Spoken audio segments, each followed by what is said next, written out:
only thing we have to fear is in war, fear itself. there is no substitute for victory. Let us never negotiate out of fear. We stand undivided, forever united, fighting hand in hand for the liberty we've earned, for glory and honor, for our sons and daughters, ever mindful of the lessons we've learned. Let the torch of freedom burn.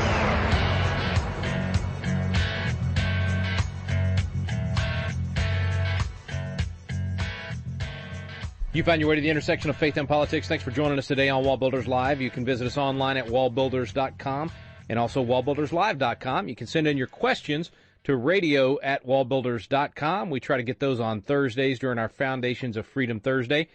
And also, if you'd like to grab some of our archives from recent weeks, you can get those at the website wallbuilderslive.com. Get some Good News Fridays, some of the great interviews we have the privilege of getting with, folks that are on the front lines in the legal community, arguing before the Supreme Court, on the front lines of entertainment, making the latest movies out there, all kinds of great interviews there, all available at wallbuilderslive.com. I'm Rick Green here with David Barton. We're looking at things from both a biblical and a historical perspective, issues in the culture today. And David, right up front in our culture today, obviously, is the issue of radical Islam and terrorist attacks around the world, and how America is responding or not so much responding these days. Yeah, that is a big issue. And, you know, one of the things that is still buzzing in the news now, and I mean, we're talking weeks later, is Netanyahu's speech to Congress, what he did there in Congress. Now, granted, he had a friendly audience because, 50 of the Democrats refused to even come in the same chamber with him to hear him. But even for all of those 130, 40, 50, 200 Democrats that did, he got interrupted 44 times by applause and by standing ovations, etc. And it was pretty bipartisan in the support. And he really laid out some hard stuff, things not only with terrorism in general, but with Iran in particular. And it is striking to me how this is such a big issue for virtually everybody else in the world, and we're just not even acknowledging we've really got a problem yet. I saw a Facebook, what do you call a meme, the picture with the text over, had a picture of Netanyahu and said, leader of the free world. Yeah, and exactly. It's really true right now. It is right now. He's the guy who's speaking it out. He's the guy who's saying what has to be done. He is calling things out. I look back all the way back to the President's State of the Union address, and it is still a marvel to me that of all the things that he has to talk about, he put out a threat for 2 vetoes. And one veto was, if you guys in Congress try to do anything to put sanctions on Iran for their nuclear program, I will veto that. And you go, no, wait a minute. You have just announced that of the 2 things you will veto, one of them is if we try to do things to stop Iran from getting a nuclear program, if we put sanctions on them, if we put any teeth to Iran, you're going to veto that? And that's indicative of the, I don't know whether it's to say the placating or the support for Iran or just the ignorance about. I don't know which of those options it is, but it doesn't matter. They all 3 lead to the same bad result for the nation. Yeah. And that's typical of what's happening now, all the way through the Justice Department, Homeland Security, all the way on down. Well, not even participating in the rally in response to these radical Islamists murdering the journalist. The whole world came together. No Obama, no representative from the American government there to lock arms with all of these other leaders from around the world to say no to that chaos. Yeah, it was just 40 world leaders, but not the leader of the free world. Oh, wait a minute, the leader of the free world was there, not Netanyahu was there. Yeah, that's right. But how crazy is that? And I saw a piece after Netanyahu, because Netanyahu did something I did not expect him to do that I have to praise him for, and boy, he's got a lot bigger heart than.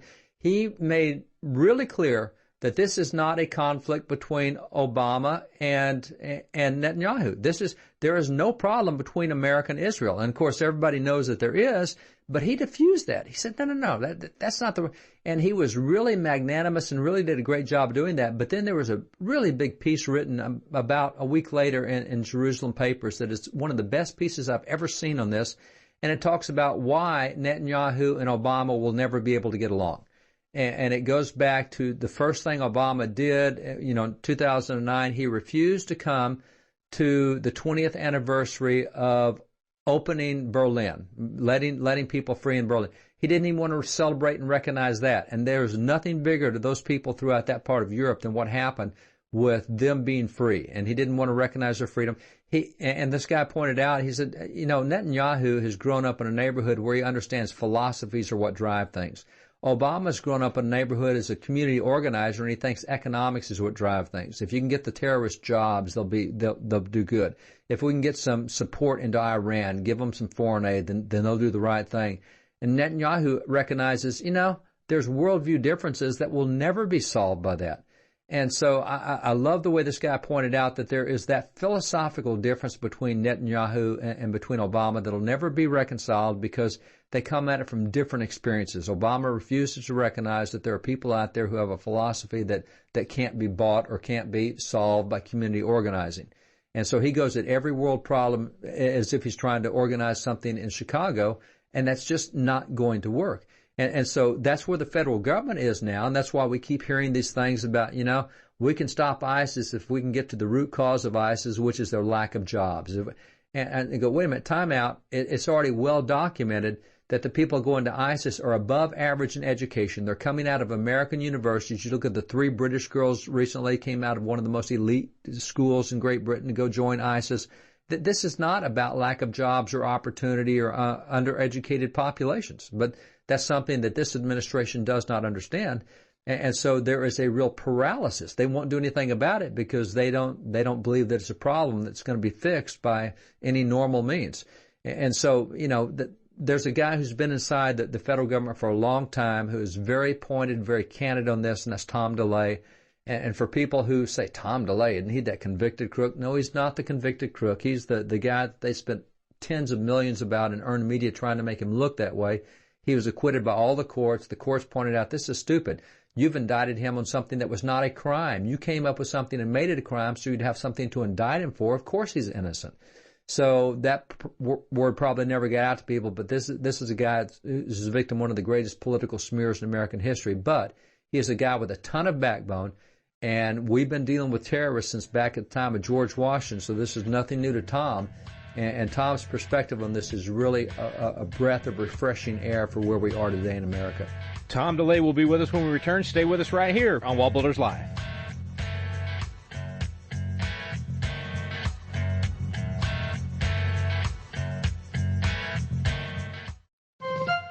This is David Barton with another moment from America's history.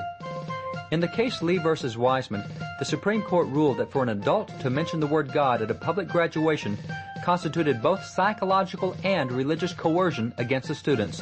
Yet consider the actions of William Samuel Johnson, a signer of the Constitution and one of America's leading educators who served as the first president of Columbia College.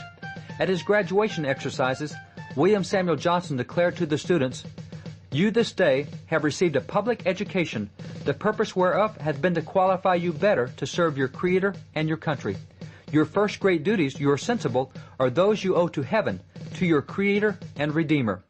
Founding Father William Samuel Johnson believed that a public graduation was an appropriate setting to remind students of the duties which they owed God. For more information on God's hand in American history, contact WallBuilders at 1-800-8-REBUILD. Let the torch of freedom burn.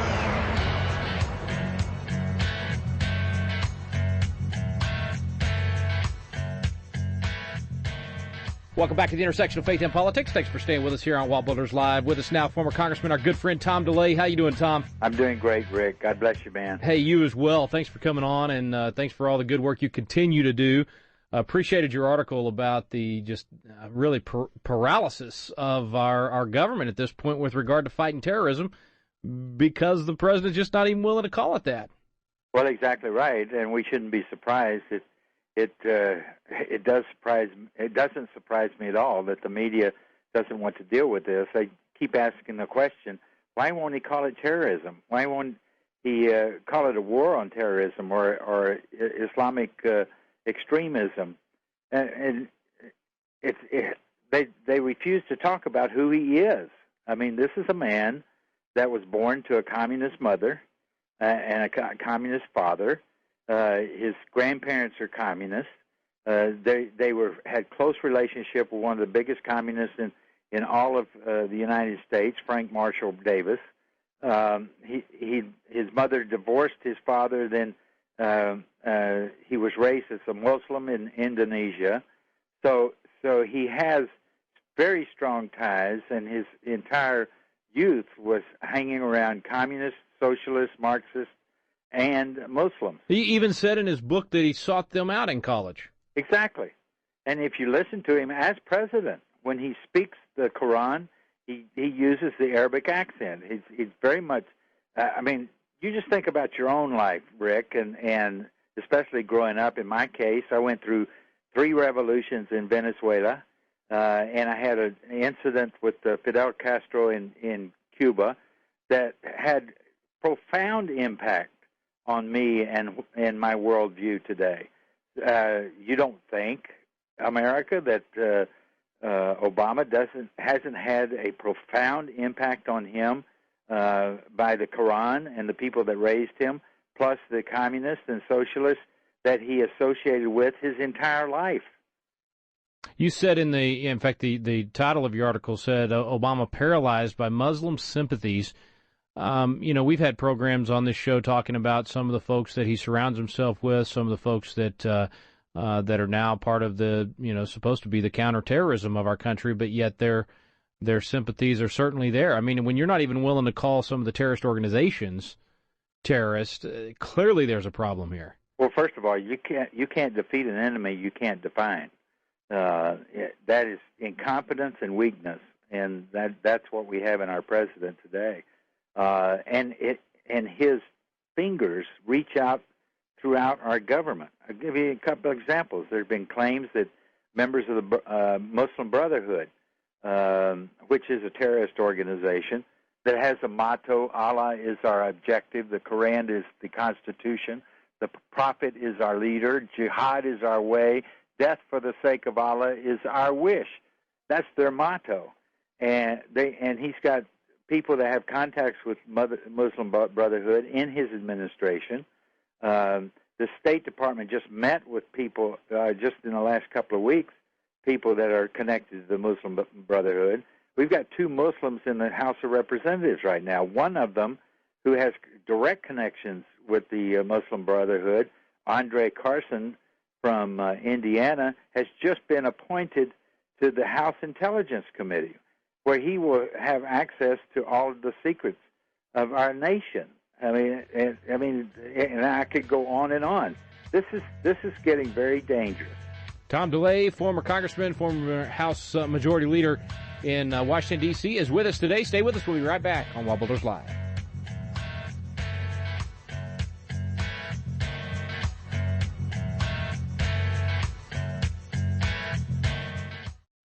This is David Barton with another moment from America's history. In several decisions over recent years, the Supreme Court has consistently ruled that it is unconstitutional for the government to encourage religion. Did our founding fathers agree with this? Consider the words of Henry Laurens, a signer of the Constitution and a president of Congress. Henry Laurens declared, "I had the honor of being one who framed that Constitution. In order effectually to accomplish these great ends set forth in the Constitution, it is especially the duty of those who bear rule to promote and encourage respect for God and virtue, and to discourage every degree of vice and immorality." Founding Father Henry Laurens believed that the goals of the Constitution could not be fulfilled apart from a fear and a respect for God, and that it was therefore the duty of government to encourage this among the people. For more information on God's hand in American history, contact WallBuilders at 1-800-8-REBUILD. Let the torch of freedom burn.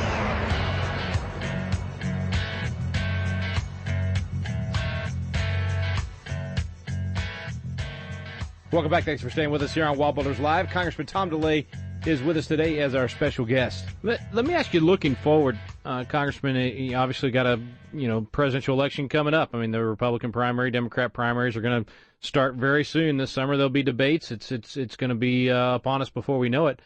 What are the signs you would look for in a candidate to know that they're going to be able to deal with radical Islamic terrorism and protect our country? Well, first and foremost, I'm looking for a candidate that understands the Constitution and the worldview of the Constitution, because I believe very strongly that we're at a crossroads in this country and this next election is going to be a huge debate over a socialist worldview as exemplified by Obama and Hillary Clinton versus a constitutional worldview, hopefully represented by our candidate as a conservative.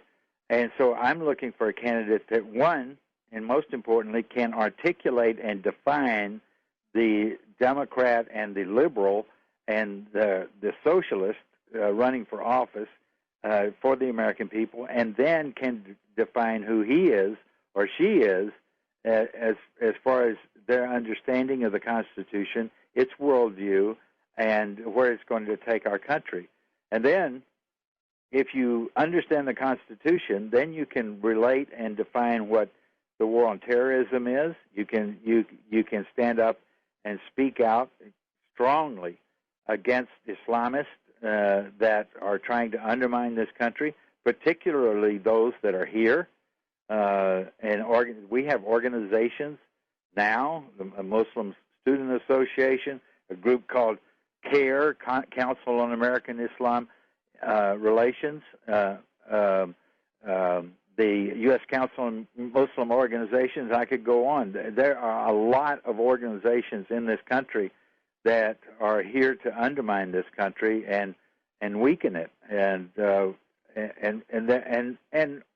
not only identifying those organizations and those people that are connected to it, but also identifying the danger that we have in this world, this war on terror, and articulate how we're going to fight it.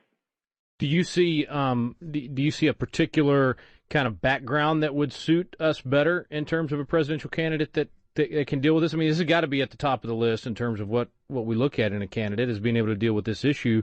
Do you think a former congressman or senator, or a former governor, or somebody? I mean, what do you kind of see as the best background to be able to deal with these things? Well, that's pretty tough. I think we've got a lot of good candidates that are representing the conservative movement. I'm not using the word Republican. I'm talking about the conservative movement, and hopefully the conservative movement will dominate the Republican Party. But we've got good candidates that are senators, good candidates that are House members, excellent candidates that are governors, former governors. But what I'm focused on is experience and understanding of the Constitution, and then everything flows from that. Yeah. Everything flows from that. Yeah, makes sense. Makes sense. Well, good stuff. I know we didn't talk about, I was going to ask you about that, but it's just the more you talked about how paralyzed we are now, the more I think, well, we're less than 2 years away from, electing a new president. This has got to be at the top of our list. We got to ask these tough questions. I hope in these debates and whatnot coming up later in the year that the tough questions will get asked, and we'll have a chance to learn that about them. And I think these tough questions have to be asked not just of the presidential candidates, but every candidate all the way down to justice of the peace. We've got people running for office right now that I question their motives, or looking to run right now in 2016. That I question our motives. If you are a Muslim, for instance, and you're running for office, will you pledge allegiance to the flag? Will you, when you take that oath of office, to support the Constitution? Which Constitution are you supporting? The United States Constitution or the Constitution outlined in the Quran? Those are very important things to be asking right now. Yeah, no doubt about it. Well, we've got to do it, and we've got to get some good people elected. And we've got to have our antenna up, looking for the danger spots out there. Congressman Tom DeLay, always a pleasure to have you, man. Appreciate you coming on today. My pleasure, Rick. Thank you for what you do. Thank you. Back in a moment with David Barton.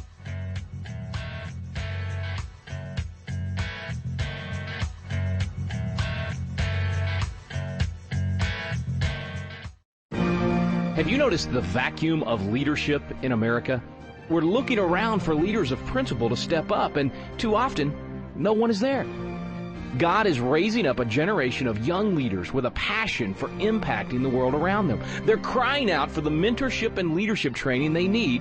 Patriot Academy was created to meet that need. Patriot Academy graduates now serve in state capitals around America, in the halls of Congress, in business, in the film industry, in the pulpit, and every area of the culture. They're leading effectively and impacting the world around them. Patriot Academy is now expanding across the nation, and now's your chance to experience this life-changing week that trains champions to change the world. Visit patriotacademy.com for dates and locations. Our core program is still for young leaders 16 to 25 years old, but we also now have a citizen track for adults. So visit the website today to learn more. Help us fill the void of leadership in America. Join us in training champions to change the world at patriotacademy.com. Let the torch of freedom burn.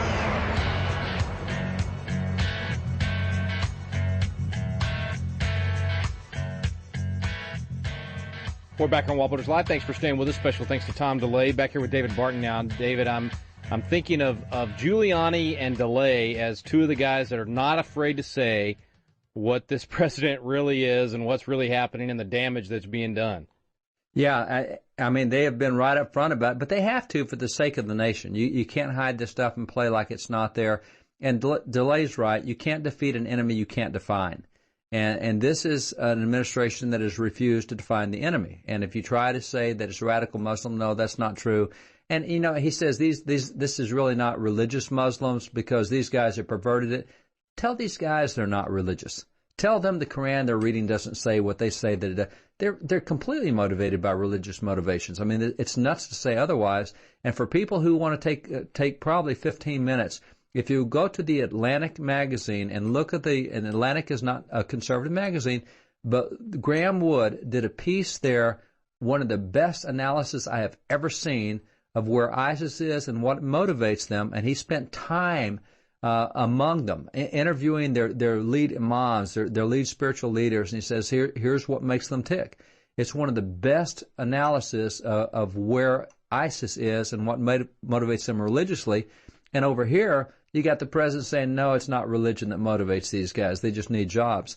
So, you know, that's a problem. And then you look at how, you know, as Tom said, you can't defeat an enemy you can't define. Remember back how 3 and 4 and 5 years ago, up through last year, the administration and their trainings, as they were having to put enemies up and teaching military guys how to defeat enemies, they were using images of Uncle Sam, and they were using conservative groups. And you know, talked about Christians.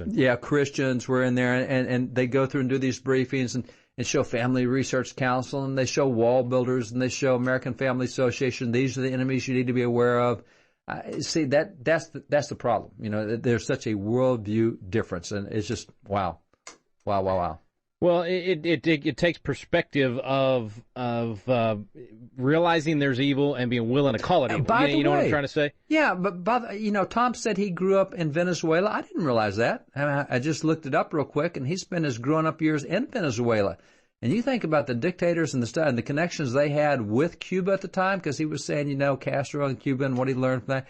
And I didn't realize that Tom had grown up in Venezuela, you know, American family, but grew up in Venezuela. And boy, he saw that stuff firsthand. So he really does have that perspective that a lot of us lack.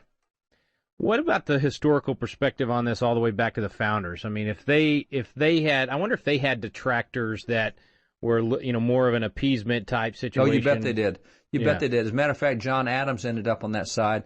John Adams, who had been one of the first diplomats to deal with Muslim terrorists, recognized from the state papers they sent back 2 years after they were sent is literally in 1785 and 1786, the papers they sent back to what we would call the State Department talked about how the religious motivation of these folks is what caused them to do these acts of terror.